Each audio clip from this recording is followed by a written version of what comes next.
Haleluya, puji Tuhan saudara. Jadi semua akan indah pada waktunya ya, puji Tuhan. Tadi kesaksian dari ibu juga kita sudah dengar bahwa ya luar biasa loh ibu tuh kesaksiannya ya. Bayangkan gambarnya Tuhan Yesus mau dilempar ya, karena dia kepahitan sama Tuhan. Saudara, hidup ini ya memang penuh dengan persoalan dan masalah.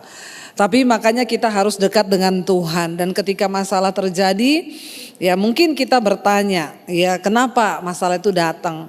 Tapi selalu itu yang saya sampaikan bahwa semua itu ada maksud Tuhan, ada rencana Tuhan. Nah, hari ini kita akan baca di Mesbah Doa, kita sedang membahas Mazmur. Ya, dan saya tertarik membahas Mazmur 13 yang kemarin kita dengar di Mesbah Doa, tapi saya ingin kupas di sini.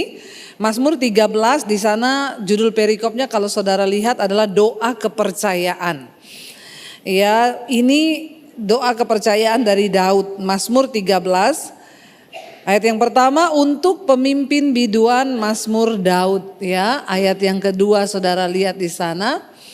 Kita baca bersama, berapa lama lagi Tuhan kau lupakan aku terus menerus, berapa lama lagi kau sembunyikan wajahmu terhadap aku, lanjut, berapa lama lagi aku harus menaruh kekhawatiranku dalam diriku dan bersedih hati sepanjang hari, lanjut, berapa lama lagi musuhku meninggikan diri atasku. Saudara lihat di pasal ini, ayat ini diulangi berkali-kali, berapa lama lagi ya. Ketika kita menghadapi persoalan, pencobaan selalu ya namanya manusia itu pasti pengen cepat. Amin apa amin. Dalam usaha, pekerjaan semuanya kepengen cepat ya. Itulah manusia selalu mau yang instan. Mungkin karena dari kecil kita sudah terlalu banyak makan mie, jadi selalu pengen yang instan. Maunya semua cepat, ini cepat, itu cepat, ini cepat, itu cepat. Lalu kalau tidak terjadi sesuai dengan yang kita mau, ya maka kita bertanya berapa lama lagi Tuhan? Ya aku diproses, berapa lama lagi Tuhan ini harus aku jalani, berapa lama lagi Tuhan? Kalau saya sederhanakan bahasanya, Tuhan sampai kapan? Pernahkah kita bertanya seperti itu dalam hidup kita? Atau mungkin hari ini saudara sedang bertanya, sampai kapan aku hidup begini? Sampai kapan aku terus begini? Sampai kapan masalahku tidak selesai? Ya, kalau saudara bertanya sampai kapan aku hidup dalam dosa itu bagus ya. Sampai kapan ya aku berdosa begini terus? Itu artinya saudara mulai merindukan pertobatan. Tapi kalau kita menghadapi sesuatu persoalan masa lalu kita bertanya kepada Tuhan, sampai kapan Tuhan? Daud menanyakan itu sampai 4 kali loh di pasal ini. Dia bilang berapa lama lagi Tuhan kau lupakan aku terus menerus. Saya mau tanya saudara, Tuhan itu bisa lupa enggak? Enggak bisa. Tuhan itu bukan manusia yang bisa lupa. Kalau kita bisa lupa enggak? Sering dong. Ya, apalagi kalau sama utang pura-pura. Ya, pura-pura lupa kita. Ya, yang penting suami jangan lupa istri, amin. Istri juga jangan lupa suami, jangan pura-pura lupa. Manusia itu bisa lupa, tetapi Tuhan tidak pernah lupa. Dan ayat ini berkata Daud karena dalam tekanan yang begitu berat menghadapi persoalan pencobaan yang rasanya tidak selesai. Dia bilang berapa lama lagi Tuhan kau lupakan aku terus menerus. Ya, berapa lama lagi kau sembunyikan wajahmu terhadap aku. Seringkali di tengah persoalan hidup yang berat, kita itu seolah-olah Tuhan itu menyembunyikan dirinya. Seolah-olah kita nggak bisa melihat janji Tuhan, seolah-olah kita nggak melihat ya firman-Nya digenapi, seolah-olah berapa banyak orang Kristen yang berkata, Bu hari-hari ini saya sudah nggak mengalami Tuhan loh, doa saya terasa kering, hidup saya terasa hampa, saya ini udah nggak pernah nangis. Ada di antara saudara yang 1 bulan ini nggak nangis? Nggak usah lama-lama, 1 bulan aja saudara nggak nangis. Ya bahaya loh saudara. Ya, ada satu ahli kejiwaan berkata, orang itu kalau menangis itu tanda bahwa emosinya itu dia sudah bisa mengendalikan emosinya dan emosi itu stabil. Ternyata orang bisa menangis itu saudara, itu adalah salah satu tanda bahwa dia bisa mengendalikan perasaannya. Justru kalau saudara nggak bisa nangis itu bahaya loh. Ya, karena itu kita perlu mengalami Tuhan. Orang kalau mengalami Tuhan dia nggak bisa tahan, dia nangis. Kita nih kalau nyanyi, saya tuh kalau nyanyi saudara menyembah Tuhan tuh saya pasti nangis. Kenapa? Ya nangisnya bukan karena besok jatuh tempo Tuhan. Jangan ya nangis karena jatuh tempo, jangan ya nak ya. Tapi kita nangis karena ingat Tuhan itu baik gitu loh. Amin. Tuhan itu luar biasa. Tuhan itu dahsyat. Apalagi yang kita cari di hidup ini saudara. Saya bisa membayangkan orang yang hidup tanpa Tuhan itu menderita loh. Karena yang kita cari itu di dunia ini bukan hanya sekedar kekayaan. Banyak orang kaya yang hidup tanpa Tuhan. Ya, saya bertemu banyak orang kaya. Dan kadang-kadang saya bilang sama suami saya, dia kaya ya. Tapi kasihan loh hidupnya, kasihan. Karena tanpa Tuhan, saudara kaya pun, orang sekaya apapun kita ini sehari makan cuma 3 kali toh. Ada di sini yang 6 kali makan? Itu siluman pasti. Kalau kita udah umur begini bahkan sehari 2 kali aja badan tetap mengembang loh. Udah ditahan-tahan setengah mati. Ya, kita makan apa aja sekarang cuma dikit rasanya kenyang loh. Bener gak saudara? Atau cuma saya yang begitu? Saudara begitu juga kan? Jadi saya bayangkan orang itu kaya, sekaya apapun juga. Ya, dia juga makan itu ada takarannya. Dan benar saya tadi ketemu sama satu orang ya jemaat Mesbah Doa di luar, kita ngobrol. Ya, benar dia bilang hidup ini mau apa lagi Bu? Selain cari Tuhan sungguh-sungguh. Amin. Menyenangkan Tuhan. Ya, makanya saya berdoa setiap saudara, ayo terus cari Tuhan hari-hari ini. Sebab dalam hadirat Tuhan kita ini mendapat kekuatan. Kita percaya kepada Tuhan, ingat bukan supaya hidup kita tidak ada masalah. Tapi karena dunia ini tempatnya masalah, makanya kita percaya Tuhan. Supaya ketika masalah datang, kita punya kekuatan. Sebab orang yang tanpa Tuhan, dia gak punya kekuatan saudara. Dunia semakin hari semakin gila. Dunia ini semakin berubah, ya tidak menentu. Tapi orang-orang yang hidup dalam hadirat Tuhan, yang mengenal Tuhan, mereka akan mendapat kekuatan yang baru. Nantikan Tuhan. Ya, enggak usah banyak bertanya berapa lama lagi Tuhan, berapa lama lagi Tuhan. Saya pengen kita baca satu ayat saudara. Ya, firman Tuhan berkata, coba kita lihat Yesaya 40 ayat 31. Waktu kita menghadapi pergumulan, enggak usah bertanya berapa lama lagi. Tapi ini yang harus kita lakukan. Yesaya 40 ayat 31, firman Tuhan berkata di sana demikian. Yesaya 40 ayat 31 baca bersama 1, 2, 3. Tetapi orang-orang yang menanti-nantikan Tuhan mendapat kekuatan baru. Mereka seumpama Raja Wali yang naik terbang dengan kekuatan sayapnya. Mereka berlari dan tidak menjadi lesu. Mereka berjalan dan tidak menjadi lelah.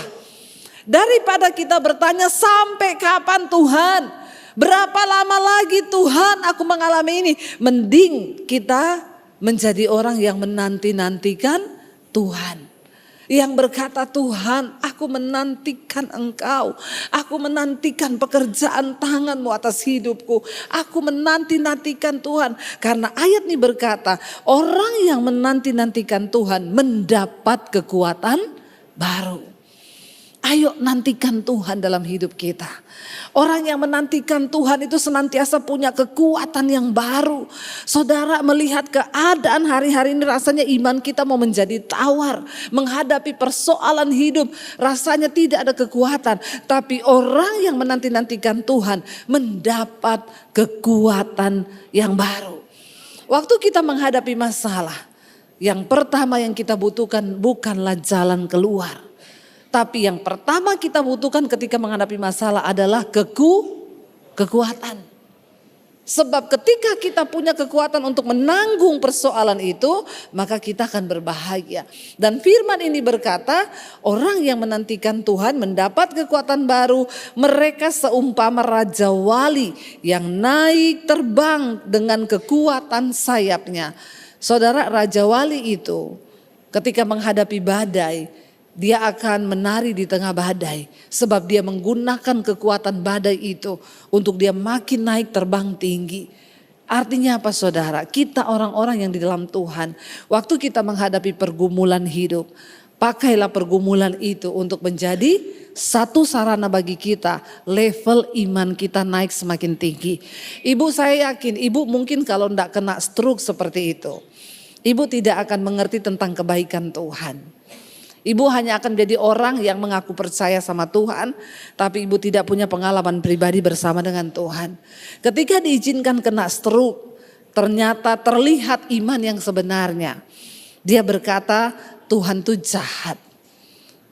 Waktu menghadapi persoalan, bayangkan loh, gambarnya Tuhan Yesus mau dilempar loh. Itu kan berarti sudah tingkat tinggi loh itu Bu, ya, stresnya. Dan ternyata ketika menghadapi pencobaan, imannya cuma sampai di situ. Tapi selama ini ternyata ibu ke gereja kan, bahkan aktif di persekutuan karismatik, ya, bahkan ya mungkin menjadi pemimpin di persekutuan karismatik. Tapi ternyata ketika badai menerpa, badai itu akan membuktikan sampai di mana kekuatan imanmu. Orang yang selalu menantikan Tuhan, dia akan pakai badai itu menjadi satu sarana untuk dia naik lebih tinggi seperti burung raja wali. Saudara, waktu kita bertanya sampai kapan Tuhan, sampai kapan Tuhan, itu menandakan bahwa kita ini menganggap Tuhan itu lalai dan dia tidak menepati janjinya. Waktu kita bertanya Tuhan sampai kapan aku akan seperti ini, itu artinya kita menolak kuasa Tuhan. Itu artinya kita tidak percaya bahwa Tuhan turut bekerja. Bahkan kita merasa bahwa Tuhan itu lalai menepati janjinya. Buka bersama 2 Petrus pasal yang ketiga ayat yang ke-9 saudara. 2 Petrus pasal yang ketiga ayat yang ke-9, kalau hari ini banyak di antara kita yang menganggap Tuhan itu lalai, maka kita harus baca firman ini. 2 Petrus 3 ayat yang ke-9, firman Tuhan berkata, baca bersama 1, 2, 3, Tuhan tidak lalai menepati janjinya. Sekalipun ada orang yang menganggapnya sebagai kelalaian, tetapi ia sabar terhadap kamu. Karena apa? Ia menghendaki supaya jangan ada yang binasa, melainkan supaya semua orang berbalik dan bertobat. Seringkali kita merasa Tuhan itu lalai, tapi dengan jelas ayat ini berkata Tuhan tidak lalai menepati janjinya. Kalau hari ini saudara belum melihat janji Tuhan, kalau sampai hari ini engkau belum melihat seolah-olah tangan Tuhan tidak bekerja, jangan bilang bahwa Tuhan tidak bekerja. Mari yakinkan dirimu, Tuhan tidak pernah lalai. Aku percaya Tuhan, engkau tidak pernah lalai. Walaupun hari ini aku belum melihat, walaupun hari ini aku belum merasakan tanganmu bekerja, tapi aku tahu satu hal, engkau tidak pernah lalai untuk menepati janjimu. Kenapa Tuhan belum menjawab mungkin doa-doa kita saudara? Percayalah, di balik semua proses yang sedang kita alami cuma satu tujuan Tuhan. Ayat ini berkata, karena ia menghendaki supaya setiap orang, apa saudara? Berbalik dan bertobat. Karena Tuhan tidak berkehendak pada kematian orang fasik. Saya berdoa supaya setiap kita yang hadir malam ini, kita menjadi orang-orang yang mau bertobat di hadapan Tuhan. Berbalik meninggalkan dosa. Dan tidak usah marah-marah, tidak usah emosi, tidak usah kepahitan, tidak usah takut, tidak usah khawatir. Jalani saja hidup ini sehari demi sehari. Karena Alkitab berkata kesusahan sehari cukup untuk sehari. Besok ada kesusahannya sendiri. Suami istri harus kuat, bersatu hati, bergandeng tangan, setiap hari mengucap syukur. Supaya apa saudara? Anak cucu kita diberkati Tuhan. Kalau kita suami istri hidup bergandengan tangan, percaya pada firman Tuhan, maka kita akan melihat janji-janji firman itu terjadi dalam hidup kita. Daripada kita bersungut, lebih baik kita teguhkan hati kita. Bapak Ibu ya, Siapa yang bisa meneguhkan hati kita selain diri kita sendiri? Tidak ada orang lain. Saudara mau ke psikiater hari-hari ini, psikiater itu juga hanya bisa memberi saudara nasihat dan obat. Kalau saudara nggak bisa tidur, dia cuma bilang nanti minum obat ini ya kalau nggak bisa tidur. Itu untuk apa? Bukan menyembuhkan, untuk menenangkan syaraf saudara, dilemahkan supaya saudara ngantuk. Tapi apakah besok masalahnya hilang? Tidak bisa. Siapa yang bisa menaklukkan diri sendiri? Kitalah dengan Tuhan. Waktu kita percaya pada janji Tuhan, saudara, tidak ada kekuatan lain hari-hari ini. Tidak ada obat hari-hari ini selain kita berpegang pada firman Tuhan. Firman Tuhan itu adalah sauh yang teguh, yang akan membuat iman kita semakin tidak tergoncang. Orang-orang yang berpegang pada firman Tuhan hari-hari ini, mereka akan melihat. Mereka lah yang akan melihat, percaya saudara. Waktu kita taruh hidup kita pada firman Tuhan, percaya bahwa Tuhan tidak pernah lalai menepati janjinya. Kalau kita kembali ke tadi kitab Mazmur saudara, Daud bertanya, berapa lama lagi Tuhan? Lalu dia bilang, pandanglah kiranya, jawablah aku ya Tuhan. Allahku, buatlah mataku bercahaya supaya jangan aku tertidur dan mati. Bayangkan saking beratnya pergumulannya. Dia takut loh, kalau dia tertidur dia bisa mati. Ya ada orang-orang yang ketika bergumul saudara rasanya udah mau mati rasanya. Tapi dia bertanya saudara, dia bilang pada Tuhan, ya supaya musuhku jangan berkata aku telah mengalahkan dia dan lawan-lawanku bersorak-sorai apabila aku goyah. Enggak usah terlalu peduli sama apa yang orang katakan. Daud bertanya kepada Tuhan, mendesak Tuhan karena dia terlalu peduli akan sama apa kata musuh-musuhnya. Saudara, enggak usah peduli apa kata tetanggamu hari-hari ini. Enggak usah peduli apa kata orang hari-hari ini. Enggak usah peduli apa kata musuh-musuhmu hari-hari. Orang berusaha melemah kita, bahkan iblis bisa pakai orang-orang yang dekat-dekat dengan kita. Tapi percayalah, ya kita hidup bukan karena apa kata mereka. Kita hidup karena apa kata firman Tuhan. Nggak usah gengsi, biar orang mau bilang apa, biarin. Jalani hidup bersama dengan Tuhan. Mari kita lebih peduli pada apa kata Tuhan daripada kata orang. Hari-hari ini banyak orang masuk dalam masalah. Kenapa? Cuma karena gengsi, nanti apa orang bilang. Ya kita ini walaupun gak punya duit harus tetap beli mobil. Soalnya kalau kita gak punya mobil, apa kata tetangga? Hello? Ngapain kita repot menderita cuma karena mikirin apa kata orang? Iya, mengapa Daud mendesak Tuhan? Karena ternyata dalam hatinya dia bilang, supaya musuh-musuhku jangan berkata aku telah mengalahkan dia dan lawan-lawanku bersorak-sorai apabila aku goyah. Iya, pastikan Tuhan berkenan dengan hidup kita. Tidak usah mencari perkenanan manusia saudara. Kita akan capek kalau kita mencari perkenanan manusia. Enggak usah terlalu peduli dengan apa kata orang. Karena seringkali orang bicara, mulutnya itu dia enggak kontrol. Lah kalau orang bicara dengan mulut yang tidak terkontrol karena hatinya pahit. Terus kita masukin ke hati, yang rugi siapa? Kita kan. Karena orang itu kadang bicara, dia bicara aja saudara. Dia nggak pikir. Nah kalau kita menangkap omongan orang yang berbicara tidak pakai hikmat, terus kita yang masukin di hati ngapain? Ya, saya sekarang belajar, saya banyak belajar. Dulu saya kalau dikatain orang saya sakit hati saudara, tapi sekarang saya nggak mau. Sayalah yang berhak memasukkan apapun di hati saya. Saya yang bisa memfilter itu. Orang berhak ngomong apa aja, tapi saya yang menentukan apa yang bisa masuk ke hati saya, apa yang tidak. Amin. Iya. Nah, saya itu loh, cuplikan khotbah saya ada di Facebook. Khotbah saya itu begini saudara. Saudara, sering kali ketika kita menghadapi masalah, kita ini cepat-cepat meminta mujizat, cepat-cepat meminta jalan keluar. Padahal ketika kita menghadapi masalah, mari kita berdoa terlebih dahulu, minta hikmat dan pengertian apa maksud Tuhan di balik masalah itu. Cuplikan khotbah saya itu. Ada orang yang komen gini, pendeta satu ini selalu kalau khotbah suruh-suruh jemaat-jemaat minta-minta sama Tuhan. Nyambung gak? Padahal khotbah saya apa? Kalau engkau menghadapi masalah, jangan buru-buru minta jalan keluar. Dan dia mengkomen di situ saudara, ini pendeta satu kalau khotbah suruh-suruh jemaat selalu minta-minta sama Tuhan. Ini kan orang bicara nggak pakai akal kan? Padahal yang saya khotbahkan itu berbeda dengan apa yang dia ngomong. Jadi saya cuma komen gini, Pak, kalau dengerin khotbah itu pakai hati yang tulus, jangan pakai hati yang busuk. Nanti kebalik dengernya. Yang saya omongin di khotbah itu apa, Pak? Terus dia bilang, oh iya, maaf Bu. Nah coba kalau kita masukin hati yang begitu saudara, siapa yang rugi? Makanya jangan terlalu peduli dengan apa kata orang. Daud, kenapa dia hampir menyalahkan Tuhan dan berkata Tuhan melupakan dia?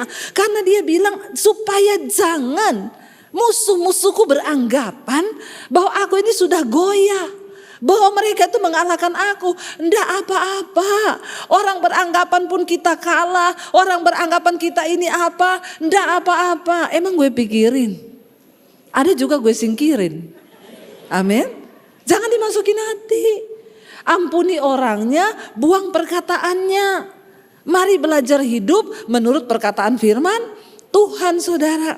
Ayat yang berikutnya dia katakan, puji Tuhan, untung di akhir kata-katanya dia bertobat. Dia bilang begini, baca bersama. Tetapi aku kepada kasih setiamu aku percaya. Hatiku bersorak-sorak karena penyelamatanmu. Aku mau menyanyi untuk Tuhan karena ia telah berbuat baik kepadaku. Lebih baik saudara, mari kita perkatakan firman Tuhan.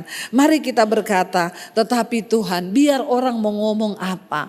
Biar orang mau ngomong apa, biar orang mau bilang apa. Walaupun keadaanku seperti apa. Aku mau bilang, kepada kasih setiamu aku percaya Tuhan. Dan aku percaya bersorak-sorak karena penyelamatanmu. Hanya satu hal yang bisa membuat kita bersuka cita. Karena kita tahu kita sudah diselamatkan oleh Tuhan. Amin. Itu adalah mujizat terbesar yang Tuhan sudah beri bagi kita. Karena itu jangan pernah sia-siakan keselamatan yang dari Tuhan saudara. Kita terus berjuang sampai di garis akhir. Dunia ini tidak semakin baik. Dunia ini sedang tidak baik-baik saja. Tapi kita di dalam Tuhan akan baik-baik saja. Karena itu janji firman Tuhan. Karena itu hari ini mari kita mau siapkan hati dan hidup kita. Kita akan masuk pada perjamuan kudus saudara. Ya, dan saya percaya darah dan tubuh Kristus memberikan kita keselamatan. Darah dan tubuh Kristus memberikan kita pengampunan. Dan kita telah ditebus dan dikuduskan oleh darahnya. Mari kita mau siapkan hati dan hidup kita di hadapan Tuhan. Mari bangkit berdiri bersama di hadapan Tuhan saudara. Kita mau katakan di hadapan Tuhan, salibmu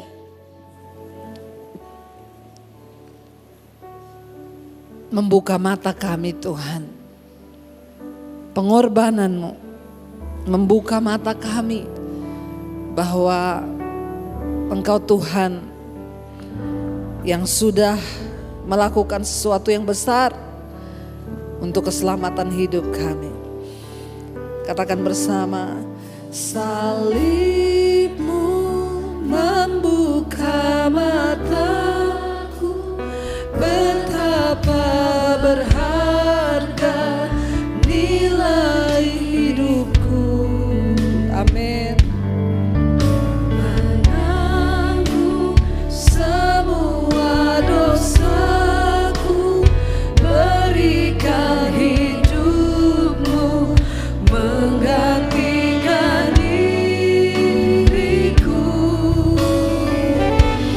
bukan karena perbuatanku, anugerah yang selamatkanku. Sekali lagi katakan, salibmu